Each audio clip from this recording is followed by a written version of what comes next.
Un train mythique. Eurostar, c'est une marque mondialement connue. Qui a failli disparaître avec la pandémie. On avait perdu à peu près 80% de nos passagers, 80% de notre chiffre d'affaires. Et qui a dû se réinventer. On entre dans le tunnel. On y est. Et voilà, 30 ans.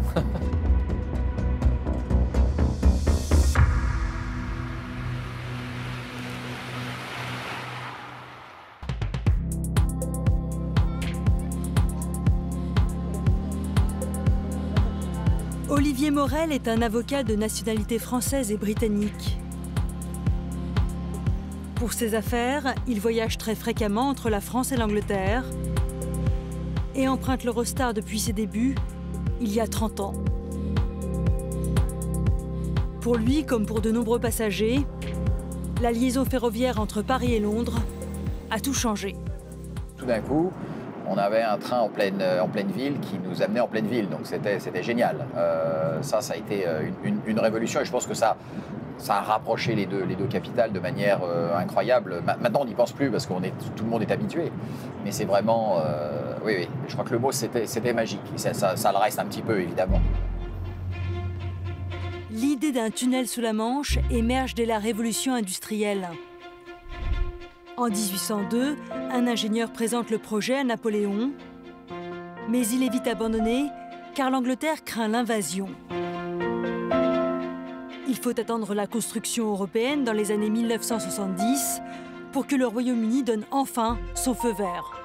Margaret Thatcher a compris que la Grande-Bretagne avait besoin d'une liaison directe avec l'Europe, sans passer par la mer ou par les airs. Pour elle, le bénéfice allait être bien plus important pour le Royaume-Uni que pour la France ou pour l'Union européenne.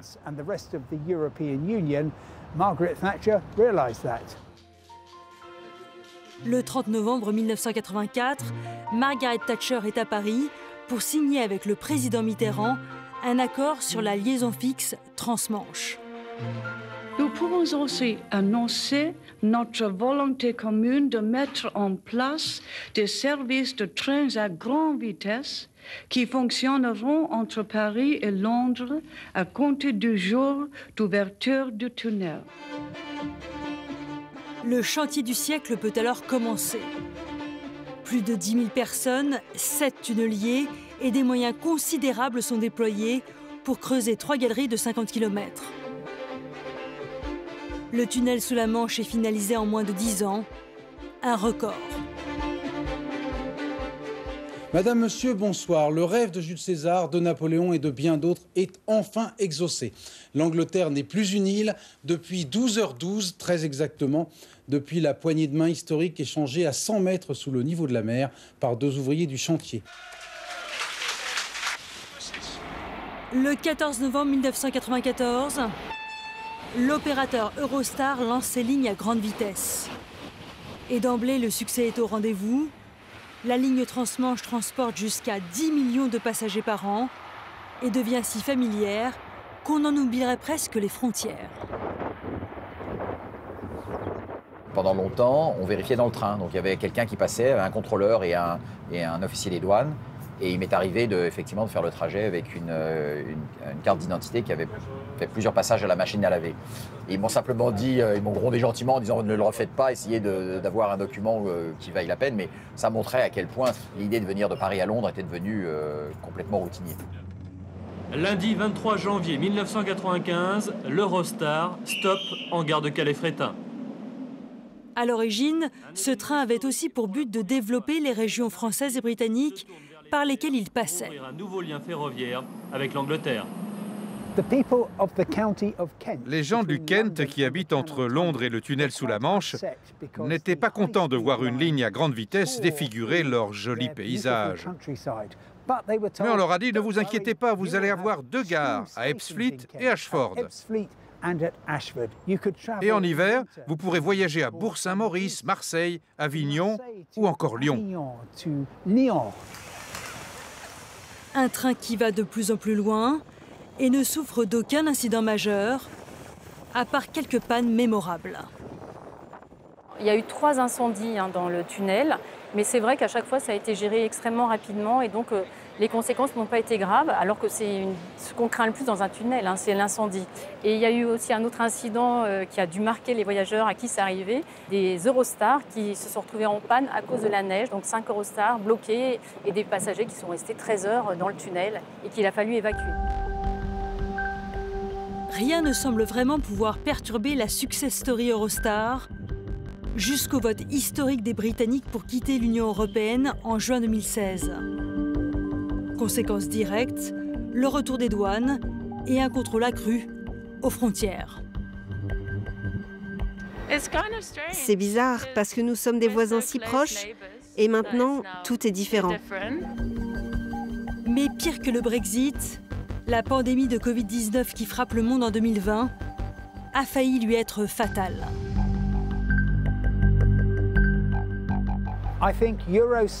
Je pense que l'Eurostar a été parmi les transporteurs européens les plus durement touchés par la pandémie.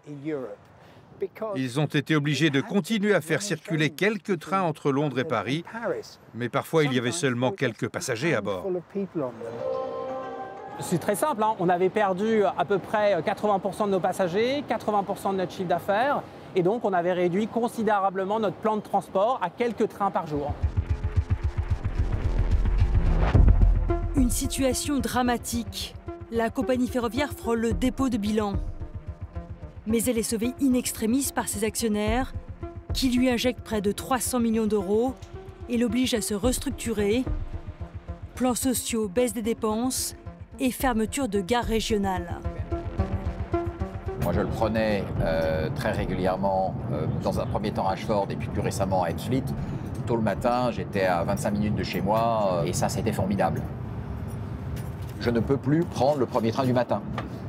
Donc il m'est arrivé, parce que j'avais des rendez-vous tôt le matin à Paris, d'aller à l'hôtel à Londres la veille au soir pour devoir prendre le premier train, ce qui est quand même, c'est pas possible. Effectivement, Eurostar a été contraint de fermer, à minima temporairement, les gares de Ebbsfleet, Ashford et Calais.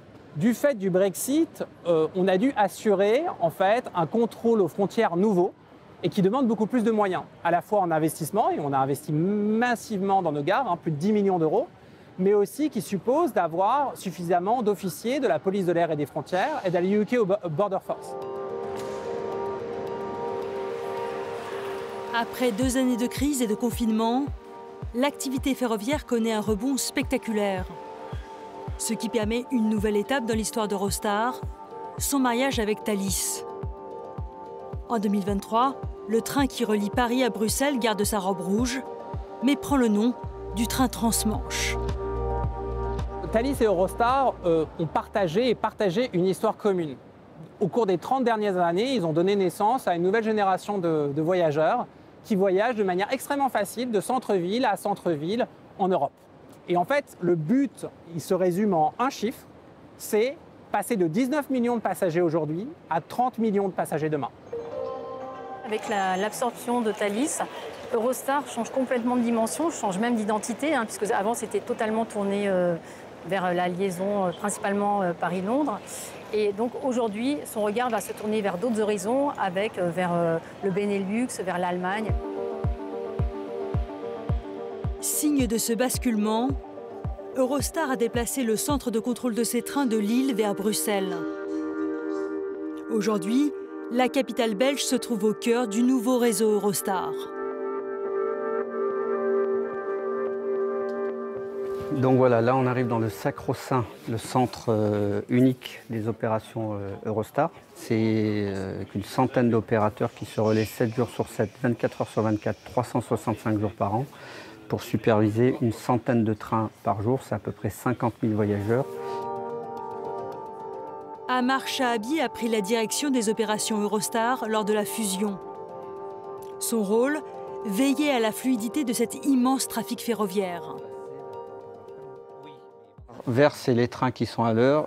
Jaune, ce sont des trains qui ont des retards jusqu'à 30 minutes. Et au-delà, ça passe en rouge. Et le rôle des opérateurs ici, notamment sur les trains en retard, c'est de faire en sorte de les remettre à l'heure autant que faire se peut. Et si on ne peut pas, c'est d'éviter la propagation de ce retard sur les trains suivants, notamment en décidant de croiser par exemple des rames. Il y a une rame qui était prévue pour un train, on va utiliser une autre rame pour remettre le train à l'heure au départ, plutôt des gares principales, donc Paris, Londres, Bruxelles et Amsterdam.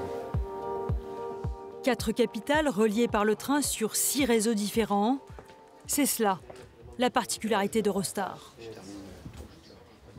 Pour pouvoir circuler sur des réseaux différents, il faut disposer de rames qu'on dit interopérables. Donc ça veut dire qu'elles sont dotées des équipements qui permettent de circuler sur chacun des réseaux qui disposent d'une signalisation différente.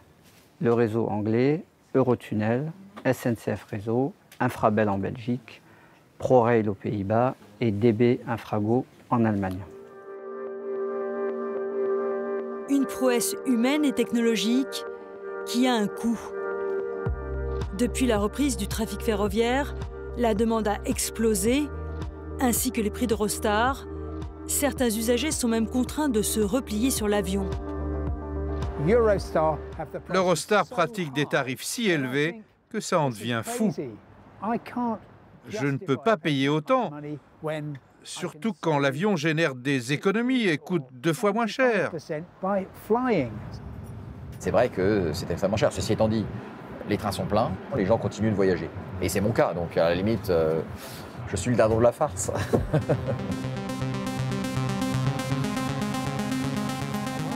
Et ce n'est pas près de changer. Le réseau attire maintenant des passagers venus du monde entier qui choisissent le train pour découvrir l'Europe. 30 ans après ses débuts, l'histoire Eurostar continue.